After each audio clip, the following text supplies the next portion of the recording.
Welcome to the Mama Making Podcast, a space for moms figuring it out in real time, at home, at work, and everywhere in between. Hosted by me, Jessica Lamb, this show is here to help you feel a little less alone in the mess and magic of motherhood. Each week brings a mix of solo reflections, expert interviews, and real stories from moms leaning into themselves, whether that's into parenting, into entrepreneurship, or just surviving the day. Because there's no one way to do motherhood, and you don't have to do it alone. If that sounds like your kind of vibe, make sure to follow the show, share it with a friend, and keep showing up, exactly as you are.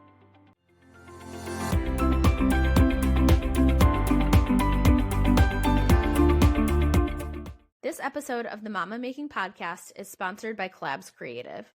If you're a mom building a business and trying to do it without a roadmap, you're so not alone.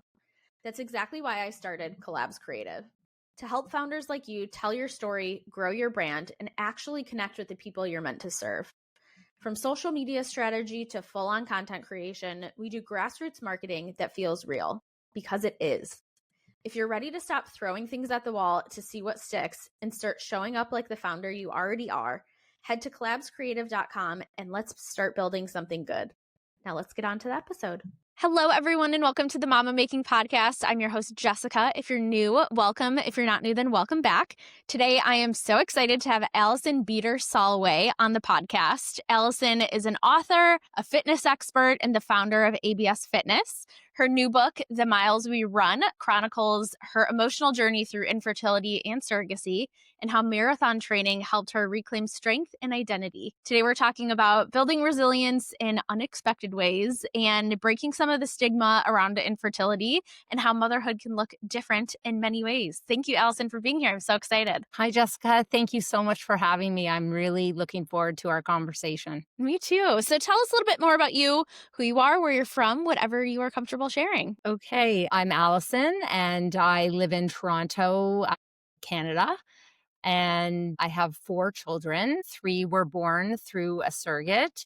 And as you indicated, I wrote a book recently about how I became a mother. I was able to have my daughter on my own, had a very challenging pregnancy. And as a result of that pregnancy and a health condition that I speak to and we can speak to as well during our conversation. So a health diagnosis, I was unable to carry any more children. So I had our 3 sons via a surrogate. 5 years ago, we essentially a little bit more actually, we started our surrogacy journey. And it was a very challenging road. It was a really hard time going through not only surrogacy, but infertility. And, a lot has changed since then. A lot has not. And I found myself, about 20 years later, training for the New York City Marathon. I'm a runner and I wanted to challenge myself for my 50th birthday. Had to postpone to 51 because of COVID. And I started calling upon the same qualities that got me through our surrogacy journey to get me through my training. So resilience and perseverance and discipline and patience. And I thought, what a wonderful metaphor to weave through my surrogacy story, because I recognize that we won't all, use surrogates to have our families. And most of us will not run literal marathons, except we all have challenges and obstacles and hurdles, and nobody has a flat road. So the metaphoric marathon is something we can all relate to because we all run, our own type of marathon every day. And that is, it's about the lessons I learned, through surrogacy, through infertility, and through training for the NYC Marathon that, my book was born. And it's been a fabulous experience so far. I'm a fitness trainer by profession, as you mentioned, and I have a platform, absfitness.ca, where I help women, get stronger, women over 40 specifically get stronger. It's so important as we age to use weights and, strengthen and balance and mobility and all the things because, our bodies deteriorate and it's important to keep a strong, healthy body for ourselves and for the ones that we love. I love that. It's such an interesting, like you said, a perfect weave between what you experienced in your infertility and surrogacy journey and then through the marathon. At first, it's like, how do those connect? But in hearing you say it, it makes so much sense that you would be pulling from some of the same resources and tools that you had during that time frame to Right. train. Right. I was really surprised by it myself, to be perfectly honest with you. I felt that I was a strong person, but, surrogacy really had me pulling in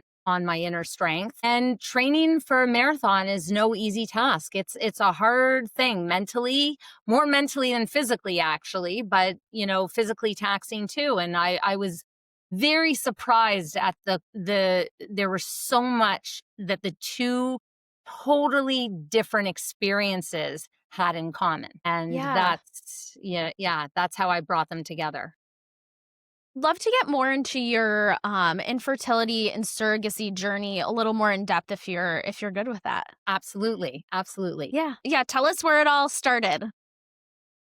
So all started, I've always been active. I've always been fit. I met my husband Kenny. We got married 4 years later. Getting pregnant with our daughter was, very easy. We were very fortunate. And, that first pregnancy, I was the first of all my friend group to get pregnant. So I had no barometer as to what a healthy pregnancy looked other than when my mother was carrying my sister, who's 10 years younger than me. And that was like 20 years prior. So I really, I thought everything was going okay until it wasn't. And I had a very challenging pregnancy, which I speak to in the Miles We Run.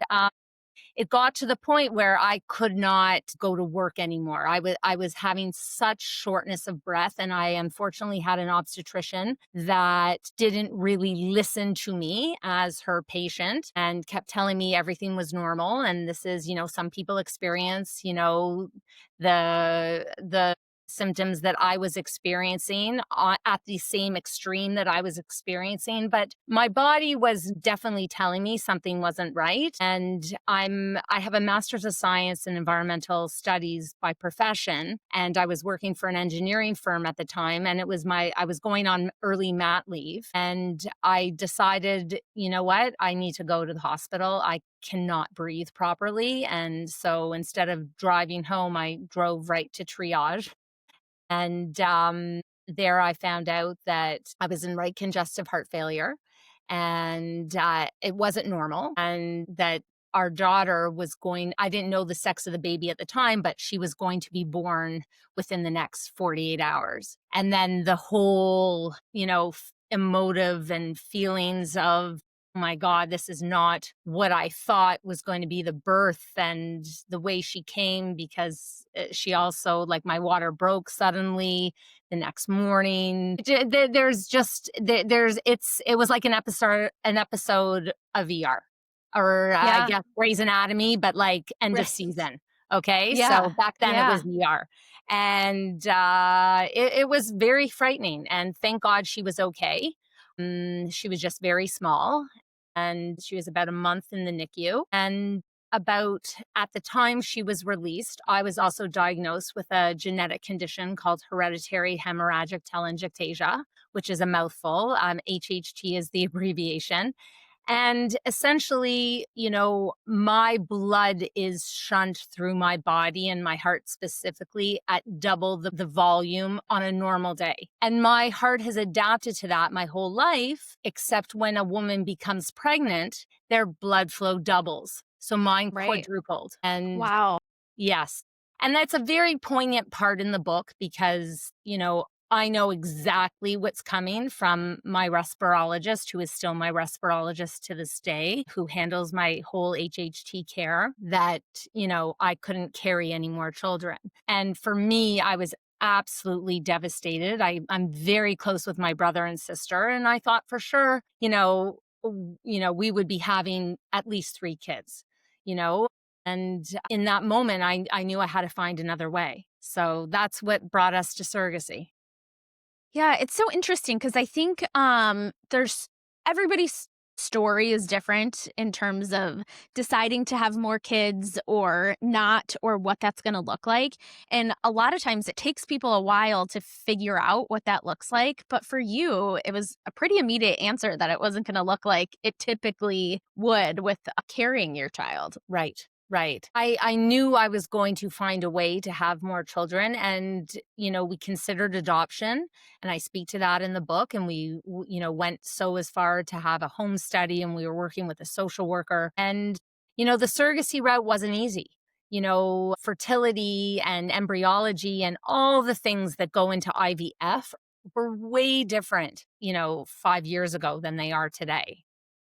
And remember, there's also at that time, like finding a carrier, there was no Google search. Like Right. there was internet, but it wasn't like it is now. And, you had to get in touch with one person, make a phone call to speak to somebody else. You leave messages on answering machines. Like it was very, very different. And, that piece is, I laugh about it now, but back then when everything moved in slow motion. Not that it still Mm, doesn't now, because you have to wait. There's so much waiting involved, cycling and all that, which we can speak to. But there was even more waiting because there weren't texts, there weren't instant responses. right, the There was communication was just so different. That's right. So, finally finding an agency in Ontario, in Canada here, that represents surrogates, and finding the lawyers that represent the intended parents, and then finding somebody to represent the surrogate. It's very involved, very involved.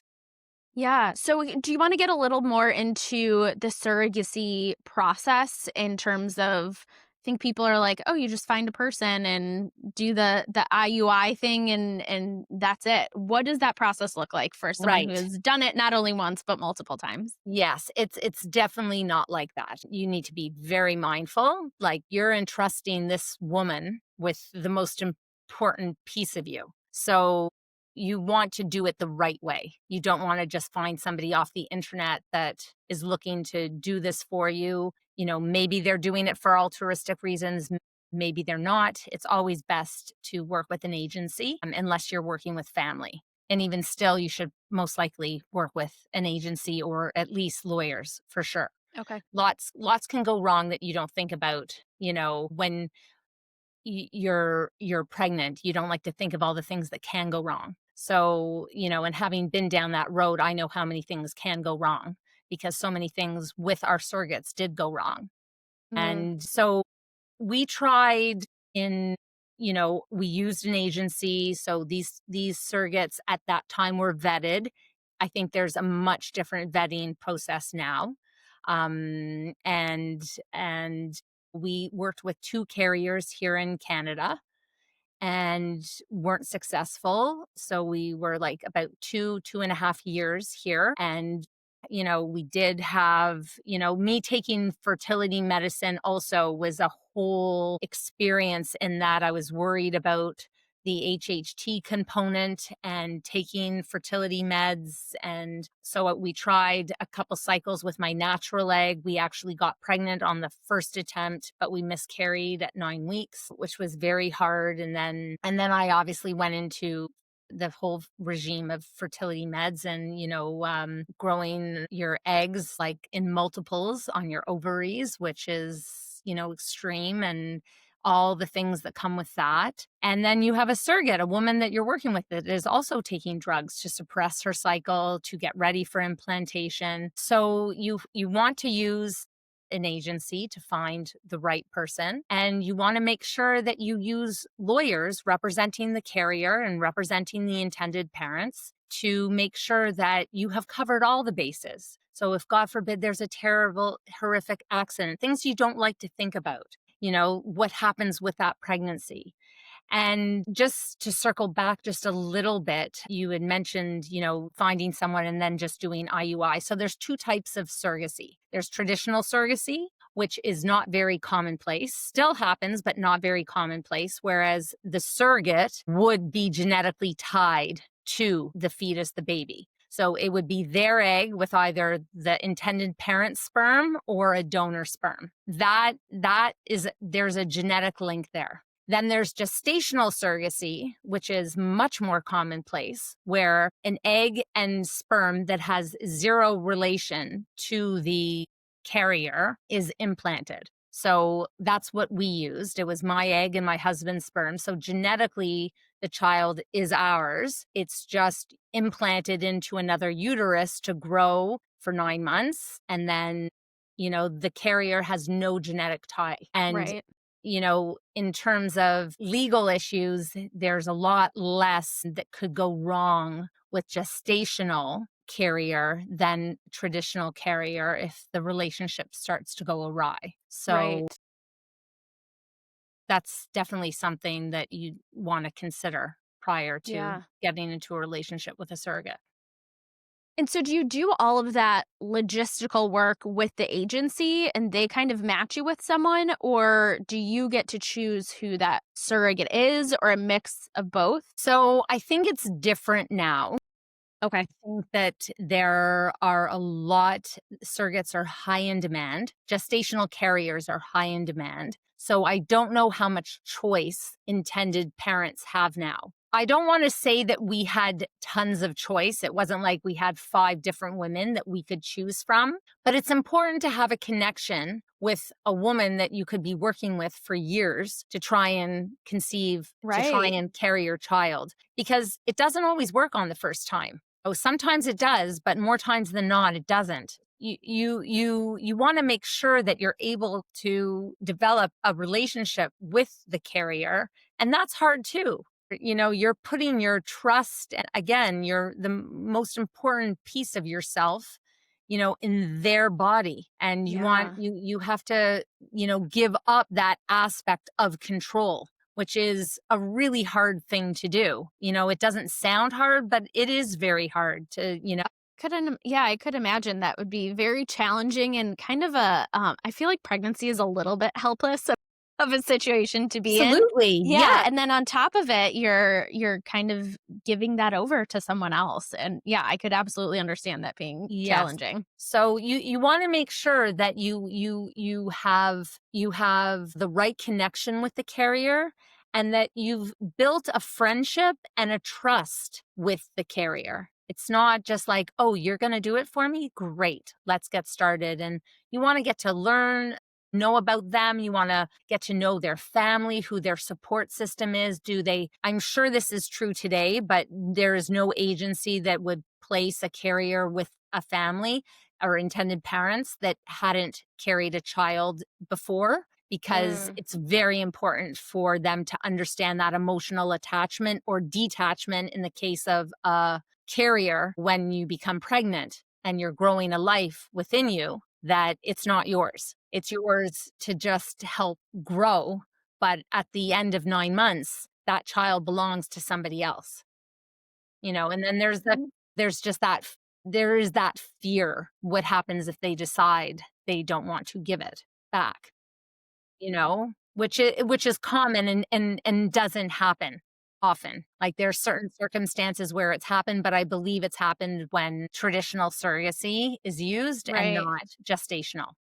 Okay. That makes And sense, every yeah. state has different laws as well governing surrogates. Like, I'm not sure exactly where you are in the US, but every state has different laws, and they've changed over time. I imagine as, like, the world changes, so do the rules and regulations, and what is allowed or not allowed changes so frequently. Well, especially now in the US. Mhm. Yes. Yeah.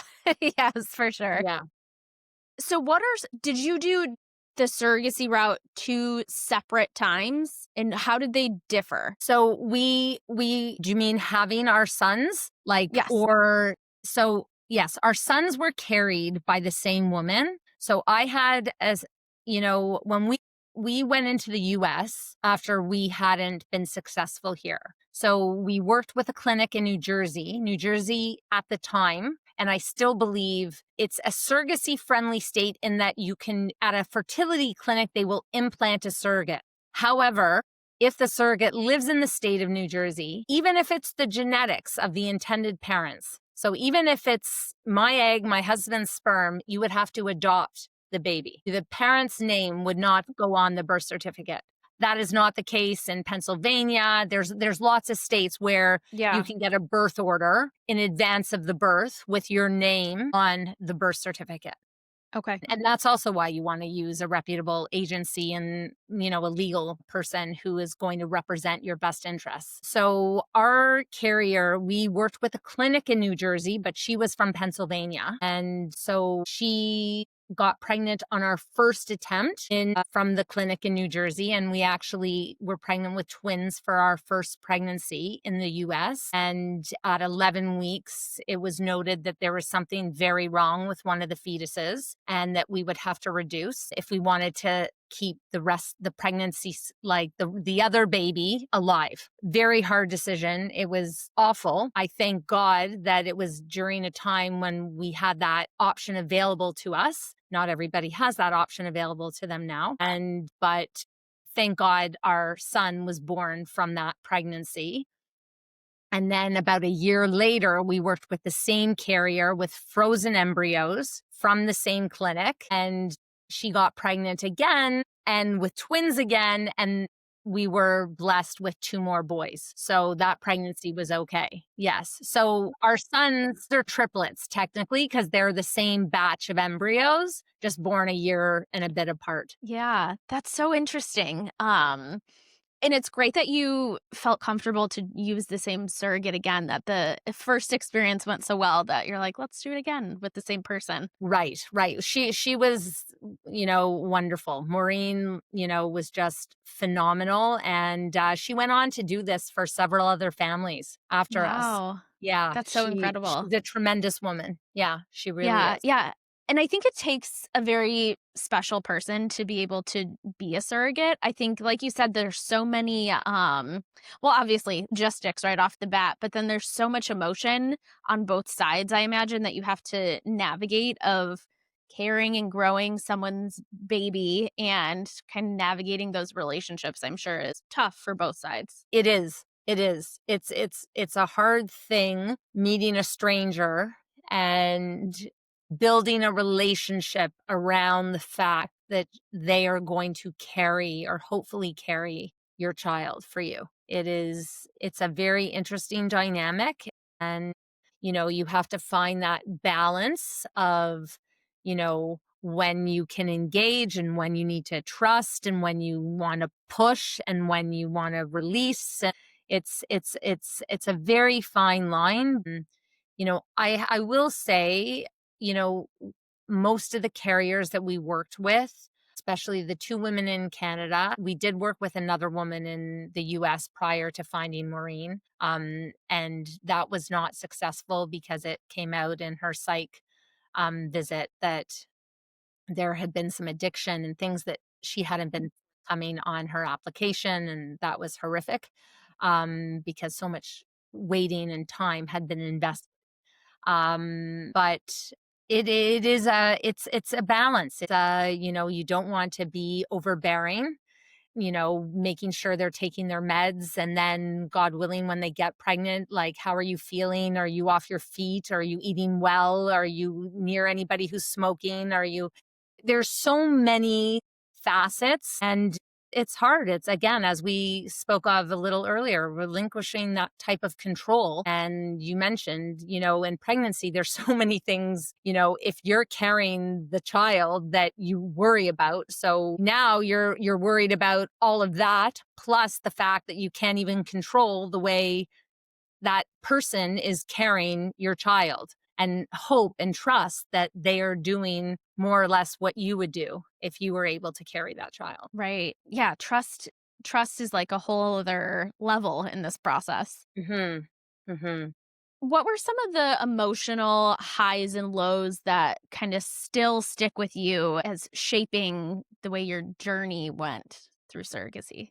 Think I'm going to say that, and I speak to this in the miles we run, but the way I was able to hold on to hope, even when it just felt hopeless. but I was able to like find that resilience within myself and just to listen to that voice that was always present and just said, one day closer, one day closer. So I feel that that was something that I took away from that experience, and it's manifested throughout my entire life. Even when, things are not where I want them to be, or things feel like too overwhelming, as a parent, as a wife, as, somebody who owns their own business, and all of that. I feel that I am very blessed to have that feeling of it's going to be okay, even when it feels like it's not.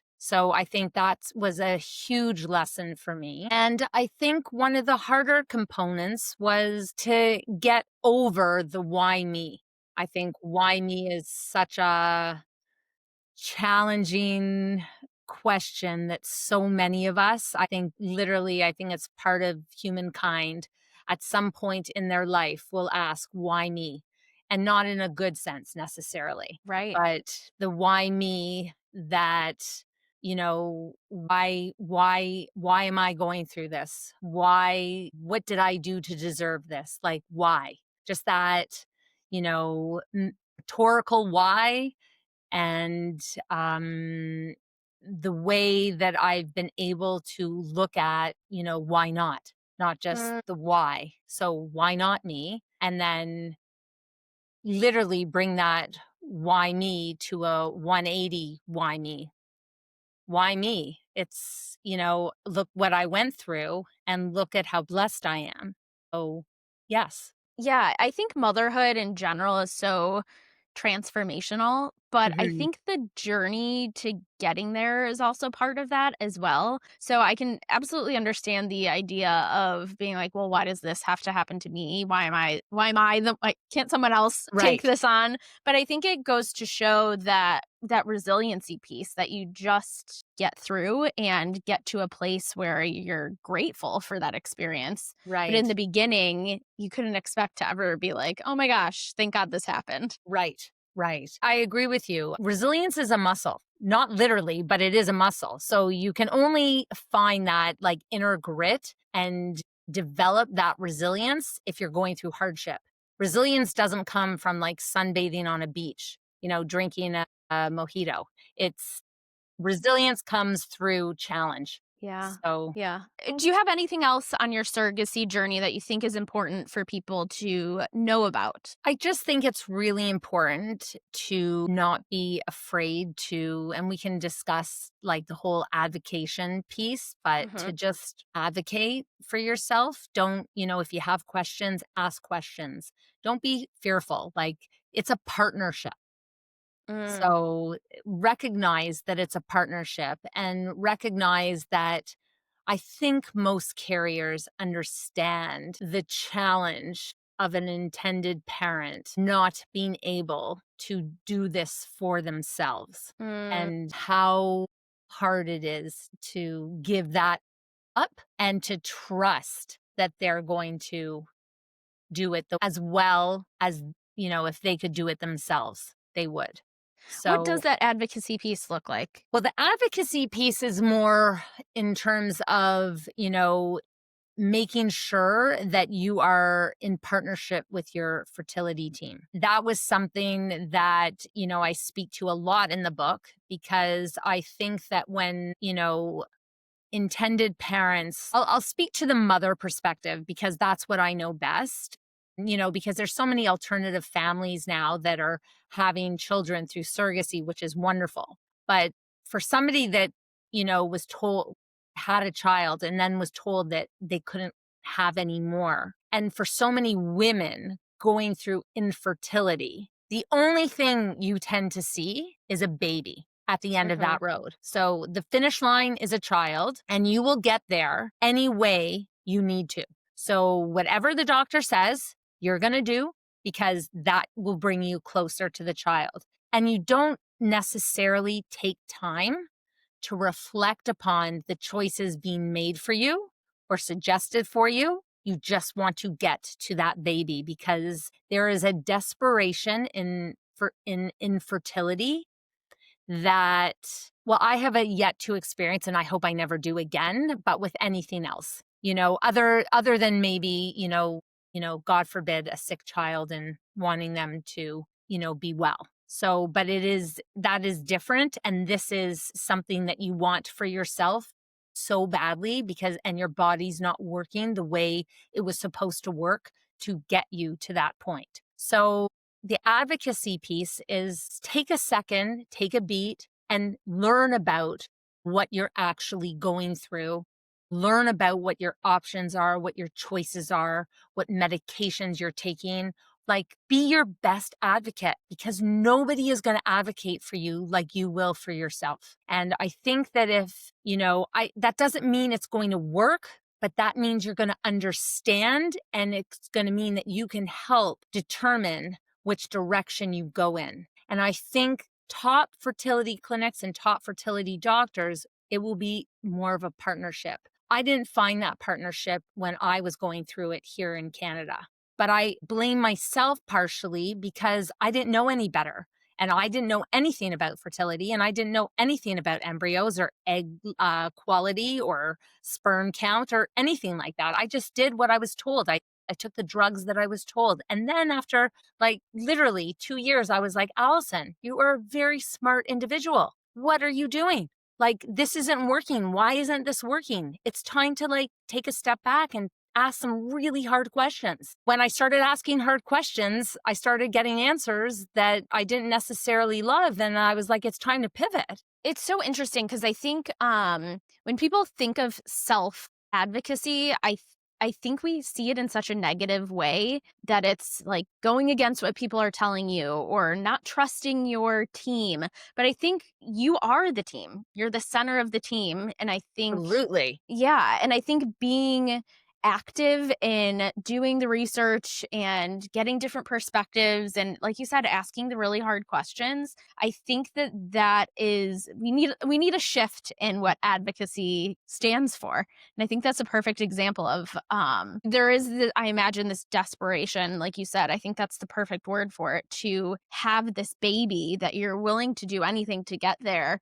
But I think also at the end of the day, you want to do it in the way that felt right and best for you when you look back at it. And Right. I think that being an advocate for yourself can help you do that. Even if the outcome you intended isn't what wound up happening, I think looking back on the journey and feeling confident that I did it the way that I wanted to do it, I think has to be so impactful for people. I think so. And you can really apply it to any part of your life, Mhm. and it's something that, we've raised our children. Advocate, when they were little, obviously I would help with that advocation, but like as they grow up, and not just with healthcare, you want to go and speak to your teacher because you don't like that mark. You speak to your teacher first, tell them why. And then let's see if I need to involve myself, but you learn how to advocate for yourself. If this is something meaningful to you, then you have a voice, you need to use it in a Yeah. respectful manner, obviously.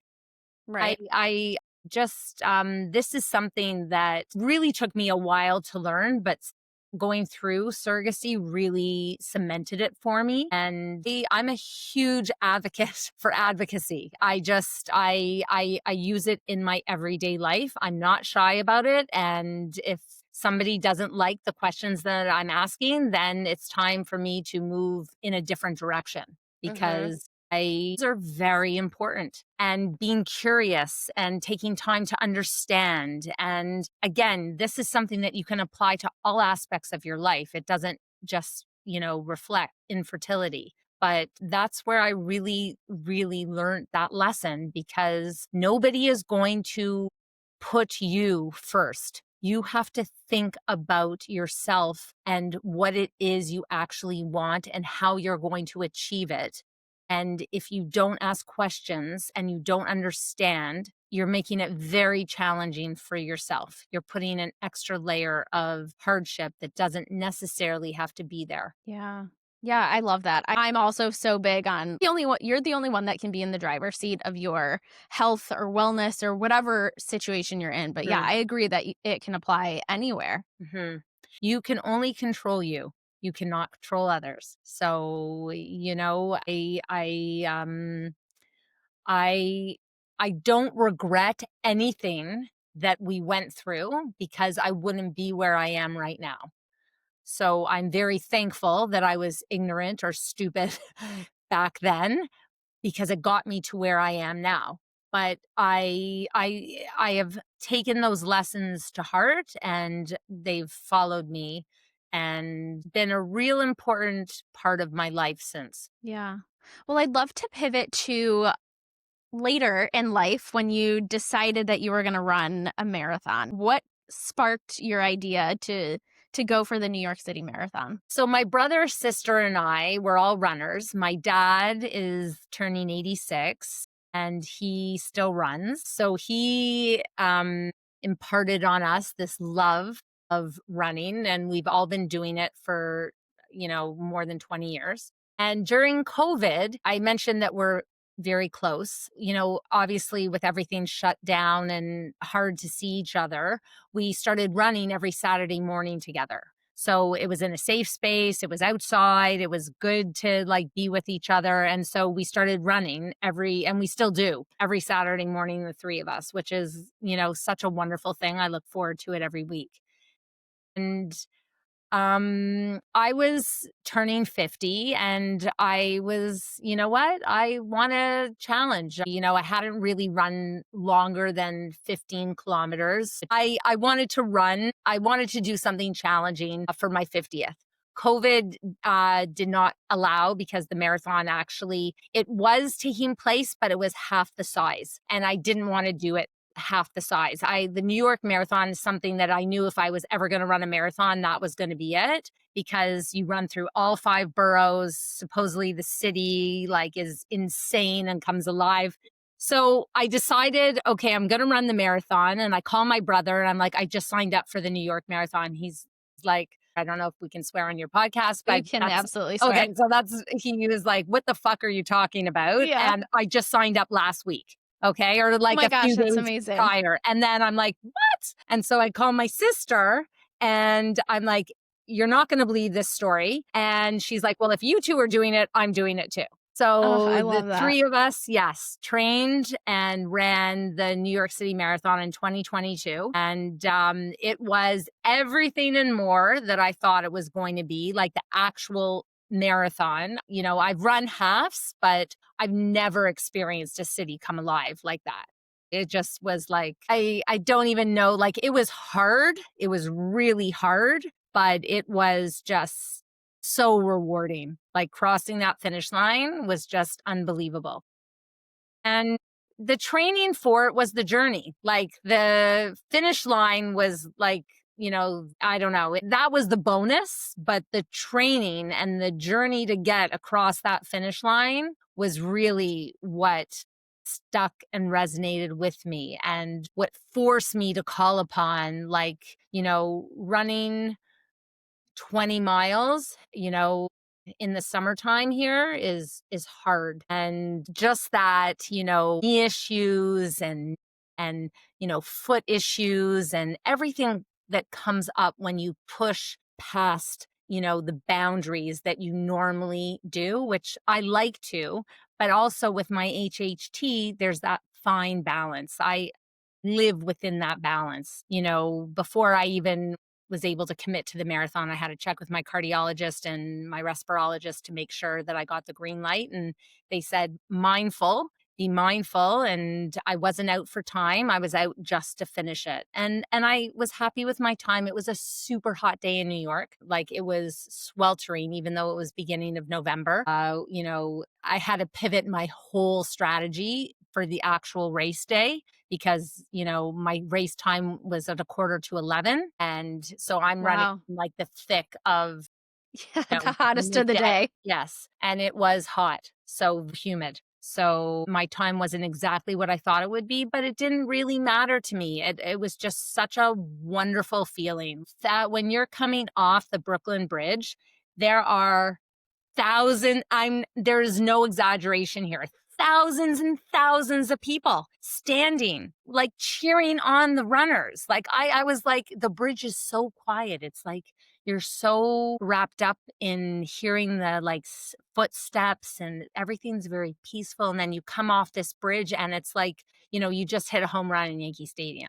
Like it was just unbelievable. So That's amazing. My sister ran the Chicago Marathon a few years back, and yeah, we took the L from stop to stop to watch her. And I know that the New York Marathon is like double the size of it. So in terms of like how many people show up and how many yeah, can yeah, run, and so I can only imagine how incredible that must have felt coming yeah. off that bridge.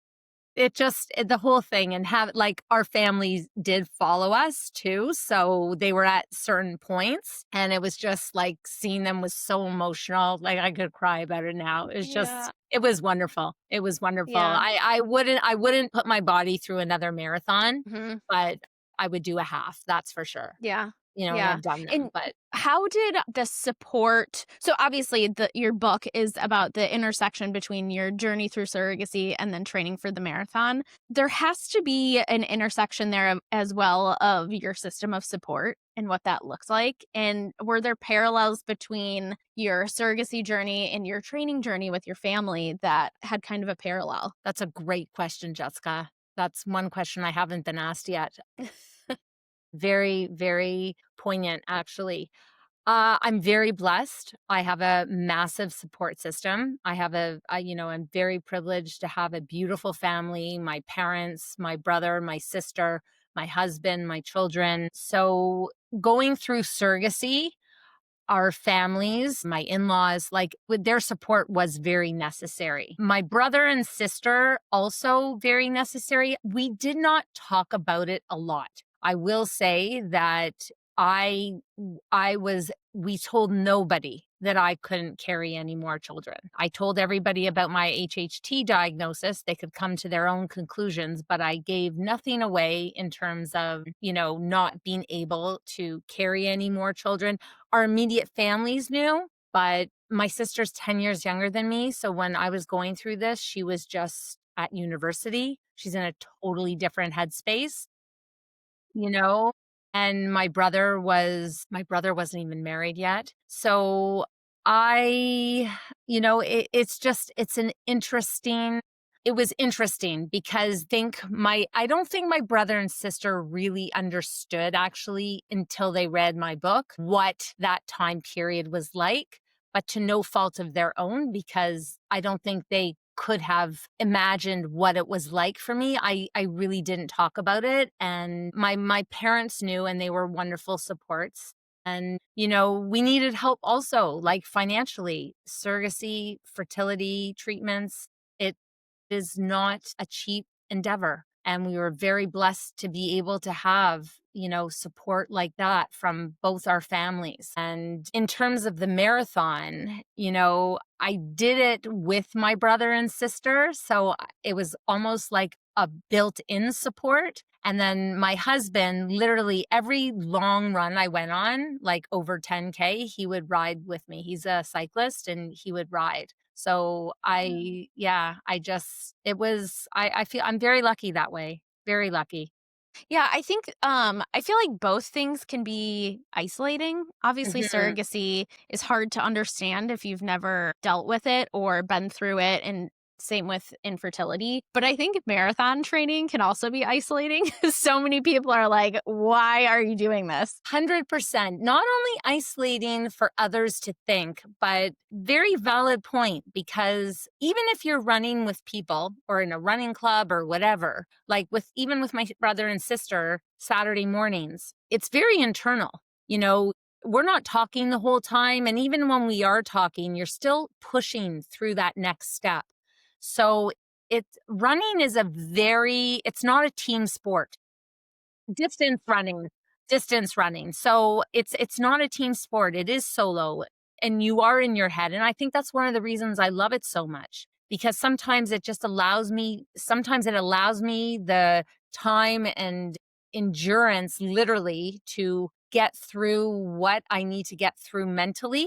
And then sometimes it just allows me to just listen to the music or my playlist and turn off the part of my brain that I sometimes wish I could turn off, during a non-run. And, sometimes I'll also love listening to podcasts too, that like I'm learning something new and I'm like, oh my God, I just finished like 3 kilometers or 3 miles, and I didn't even realize that I was, here, because I'm so engaged into what I'm listening to.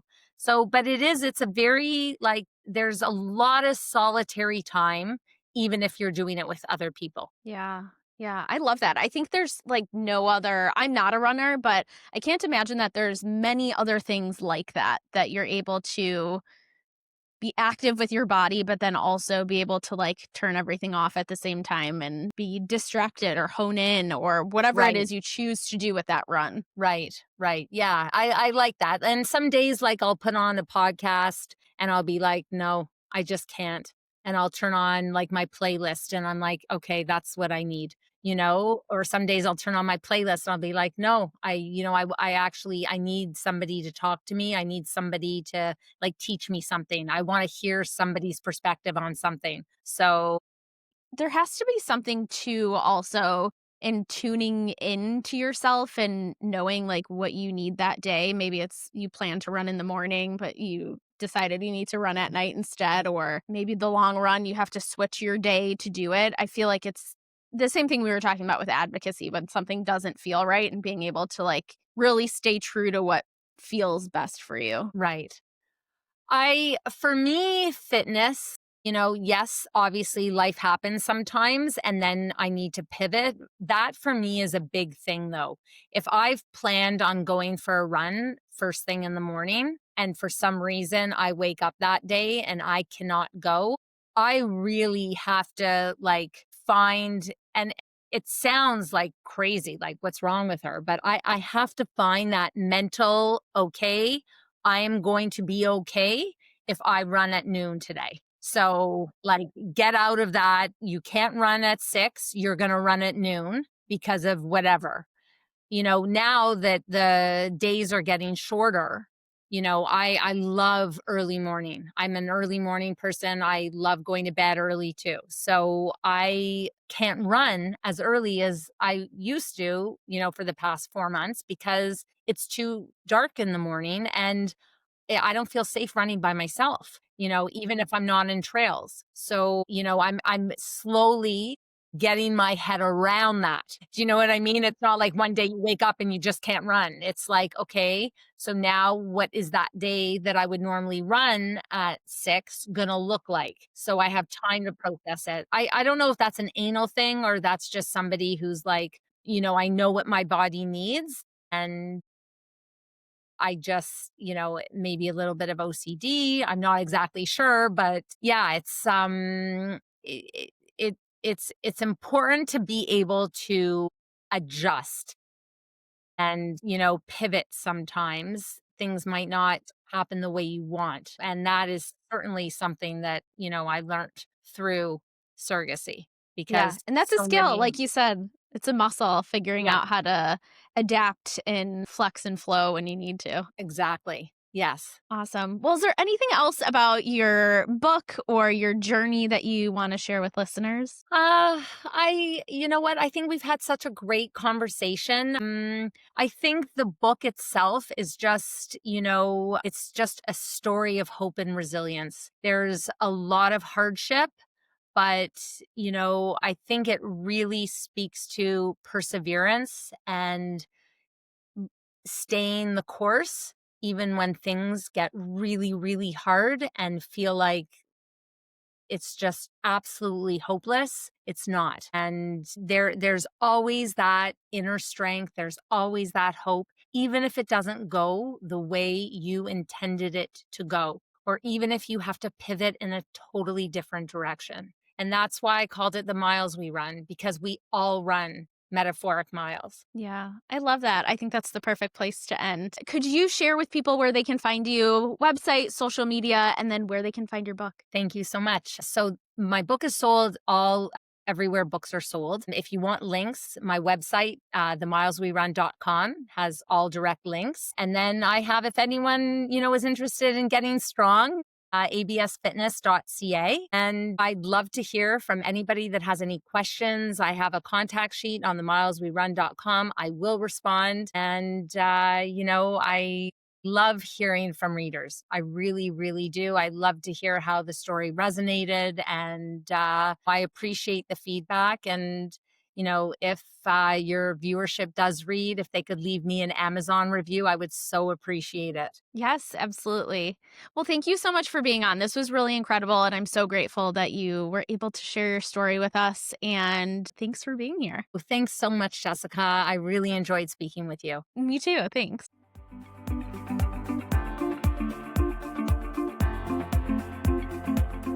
That's it for today's episode of the Mama Making Podcast.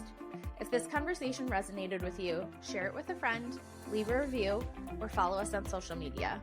We love hearing what's landing for you. And most importantly, keep making your way through.